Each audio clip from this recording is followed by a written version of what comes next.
What's up everybody? Welcome back to my YouTube channel. Keto Coach Lauren here. I'm going to do a review video on my thoughts of the Keto Mojo and the Keto Coach. I'm gonna do a comparison for you guys.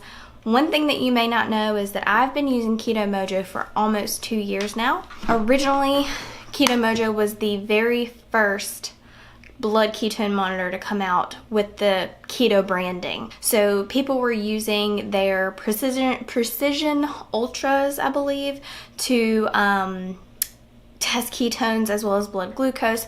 But then the handy dandy Keto Mojo, if you don't know what it looks like, there it is.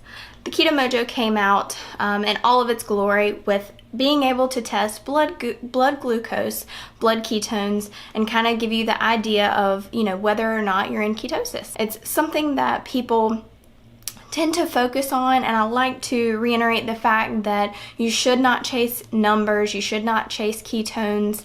The higher your ketones does not equal more fat loss. There's tons of different ways to look at it. You can look at GKI, glucose ketone index. You can kind of see where your metabolic range is there. But really, you just need to view this kind of device as a tool, not something that you should chase. So, that being said, Keto Mojo was the very first blood ketone monitor that I used. Found that not only did it motivate me to stay on track, but it was nice to kind of know how different foods reacted with me. So if I'd eat something with a lot of sugar alcohols in it, then I would test my blood sugar and blood ketones and kind of see the reaction. Typically, if you're testing blood sugar, blood ketones with any monitor, you want to test fasted upon waking in the morning, literally as your feet hit the floor, because most people have that natural cortisol rise and you will see your glucose go up and your ketones typically go down. So as soon as your feet hit the floor, no eating, no drinking, no nothing, test your ketones and your glucose, and then you have a really good reading, an understanding of kind of where your body is metabolically. That being said, it is awesome if you want to test and kind of see how different things react to your body. For example, if I ate something with a lot of sugar alcohols, typically erythritol kind of causes me to feel a little off. And erythritol doesn't usually bother people, usually doesn't spike their insulin, but sometimes I have a reaction to it depending on the amount that's in something.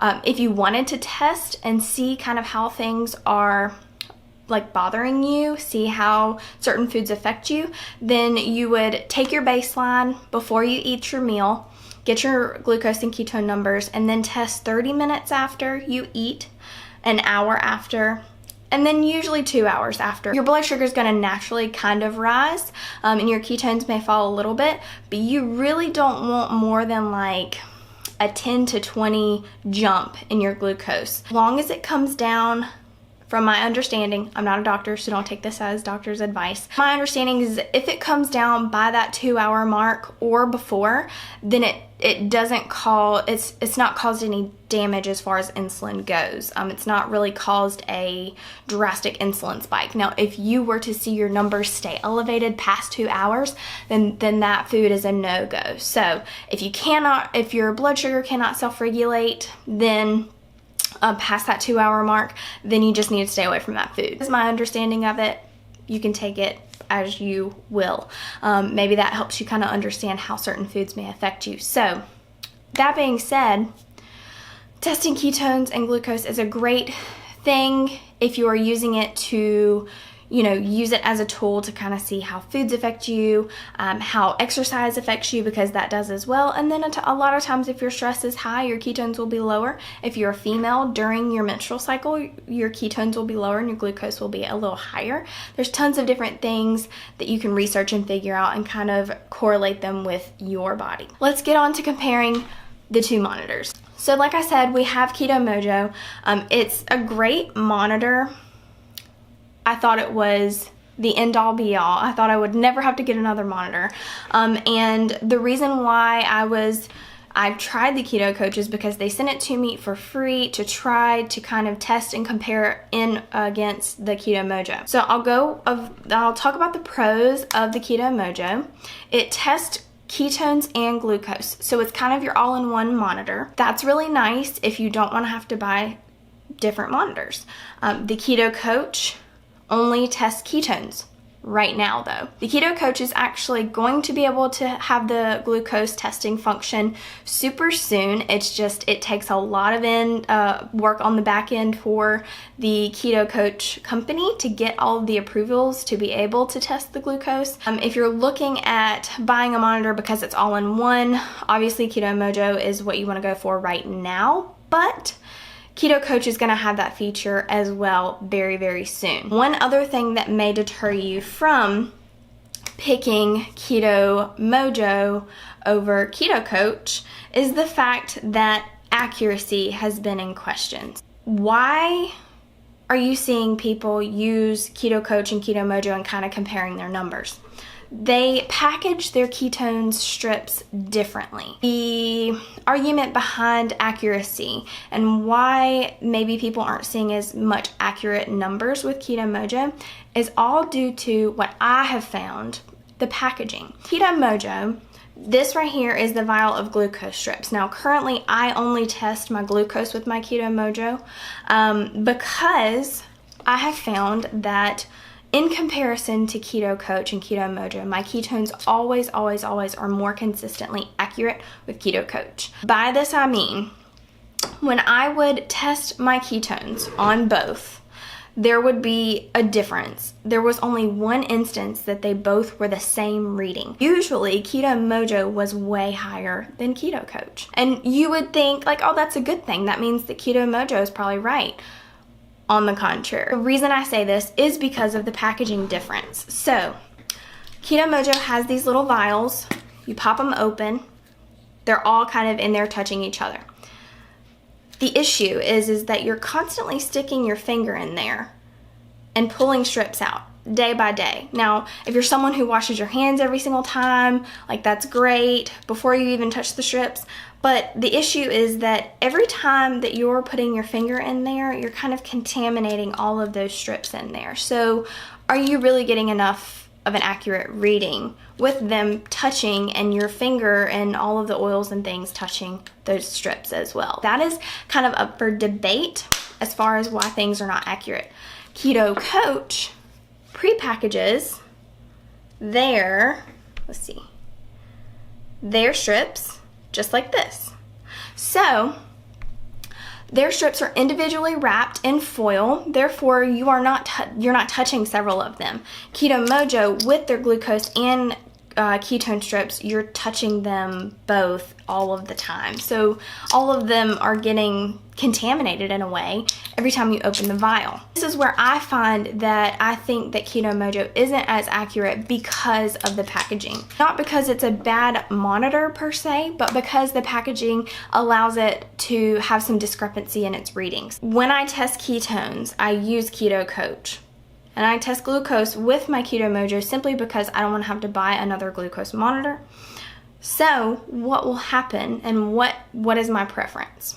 I will probably do away with the Keto Mojo once Keto Coach comes out with the glucose strips. But for now, I'm using both to test and just kind of taking Keto Mojo's readings with a grain of salt and hoping that they're fairly accurate, even though the packaging seems to kind of affect my numbers. One thing that I also did, and if I can find, actually, I don't think I have the pictures, but what I did was test ketones 1 minute apart. So I would test once and then test again, and Keto Coach was always within 0.1 and Keto Mojo would have been like up or down 0.3. So just within a minute difference of testing and then retesting with both of these, Keto Mojo was always higher or lower by more than 0.2 or 0.3, while Keto Coach was always within 0.1. That's why I say I think that packaging is a really big thing, and that's why possibly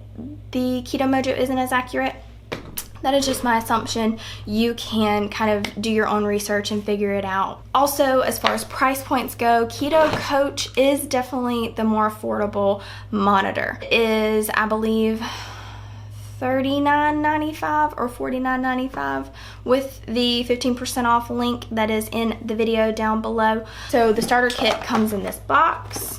You get the Keto Coach monitor, you get a Lancet device, which this is the one that I bought. You get a Lancet device, you get like 10 Lancets, you also get, I think, 10 strips maybe. So I think it's, I don't know 100%, I think it might be $39.95 or $49.95. Whereas the Keto Mojo, I believe, is $59.95 or $59.99 for the starter kit.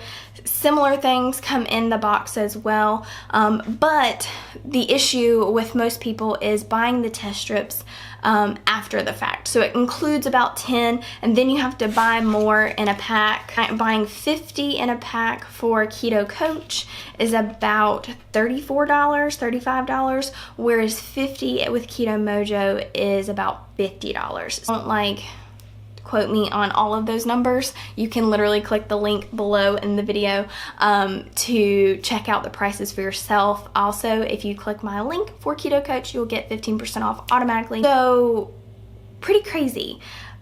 People always ask me what my preference is and why they're seeing both monitors in my stories, and it's because I test ketones with Keto Coach because I trust it more, and then I test glucose with Keto Mojo because that's just what I have right now and that's what I use. Once Keto Coach comes out with glucose strips, I will completely convert to my Keto Coach just because I find that it is more dependable. Also, one other thing that is different with the Keto Mojo is it comes with a coding program strip when you get a ketones, when you get a new pack of ketones. So you'll have to take the actual strip, plug it into the Keto Mojo, make sure that the number on the screen matches the coder, and then you can use the strips. Whereas the Keto Coach, you literally just stick the strip in and there is no coding needed. So that's another step that kind of takes out that people get confused about. So I'm going to do a demonstration on how to test your glucose and ketones really quick for you guys. I'm going to do glucose and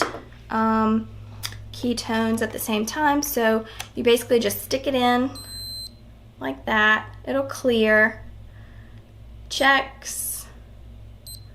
All right. And then you open the strip of the ketone one, you put it in, and you wait for it to kind of show where you are ready for the blood. And the fun part, the prick. I've literally done it so many times it doesn't bother me anymore. If you're grossed out by blood, sorry, but you need a decent amount. I don't know if you guys can see that. You need a decent amount to be able to get enough for the Keto Mojo and the Keto Coach. So you literally just kind of hold it down and get blood in there.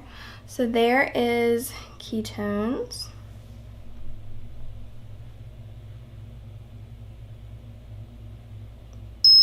.4, and then same for glucose.